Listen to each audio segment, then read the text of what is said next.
CBSE application form openல இருக்கு 9th ஆரம்பிச்சிருச்சு my dear students 39 தான் லாஸ்ட் டேட் ஸோ அதுக்குள்ளார மேக்ஸிமம் ஃபில் பண்ணிடுங்க my dear students ஓகே இதுதான் பார்த்தீங்கன்னா CBSE அப்ளிகேஷன் ஃபார்ம் அதாச்சும் private candidates application form my dear students இதுக்கான லிங்க்கையும் நான் வந்துட்டு கீழே டிஸ்கிரிப்ஷன் பாக்ஸில் தரேன் இல்லைனா நீங்கள் கூகுளில் போயிட்டு CBSE 2026 ப்ரைவேட் அப்ளிகேஷன் ஃபார்ம் அப்படின்னு சர்ச் பண்ணிங்கனாலுமே ஃபர்ஸ்ட் அஃபிஷியல் லிங்க் வரும் அதையுமே நீங்கள் கிளிக் பண்ணி ஓப்பன் பண்ணிக்கலாம் my dear students ஓகே இதுல நீங்க வந்ததுக்கு அப்புறம் 3 காலம் உங்களுக்கு இருக்கும் my dear students அதாச்சும் இதுக்கு எலிஜிபிள் கேண்டிடேட்ஸ் பிரைவேட் கேண்டிடேட்ஸ்னா யார் யார் வருவாங்கங்கிறதுக்கான ஒரு 3 காலம் my dear students ஃபர்ஸ்ட் வந்து கம்பார்ட்மெண்ட் அடுத்து இம்ப்ரூவ்மெண்ட் அதுக்கு அப்புறம் ஃபெயிலியர்ஸ் இது என்ன சார் 3 காலம் அப்படின்னு கேட்டிங்கன்னா கம்பார்ட்மெண்ட் உங்களுக்கே தெரியும் my dear students 1 or 2 சப்ஜெக்ட்ஸ்ல fail ஆயிருந்தா கம்பார்ட்மெண்ட் இந்த கேட்டகரியில வருவாங்க அடுத்து இம்ப்ரூவ்மெண்ட் அதான் நான் முன்னாடியே சொன்ன மாதிரி தான் நிறைய ஜோசா கேண்டிடேட்ஸ் இருக்கலாம் ஜேஇ ஆஸ்பைரன்ஸ் இருக்கலாம் நீங்கள் எல்லாருமே இல்லை சார் எனக்கு 12th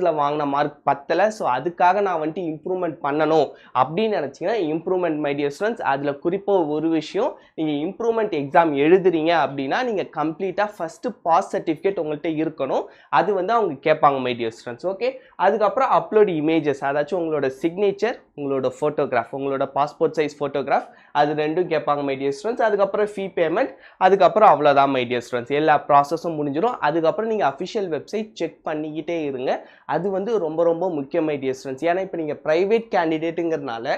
எல்லாமே நீங்கள் இண்டிவிஜுவலாக தான் பண்ணணும் எல்லா சர்டிஃபிகேட் எல்லாமே உங்களோட வீட்டுக்கு ஆட்டோமேட்டிக்காக வந்துடும் my dear students இதுக்கப்புறம் ஸ்கூலுக்கும் உங்களுக்கும் சம்மந்தம் இல்லை தயவு செஞ்சு நீங்கள் ஸ்கூலில் போயிட்டோ ஏதோ ஒரு ஆஃப்லைன் மோடில் நீங்கள் பணத்தை கொடுத்து ஏமாந்துடாதீங்க my dear students ஓகே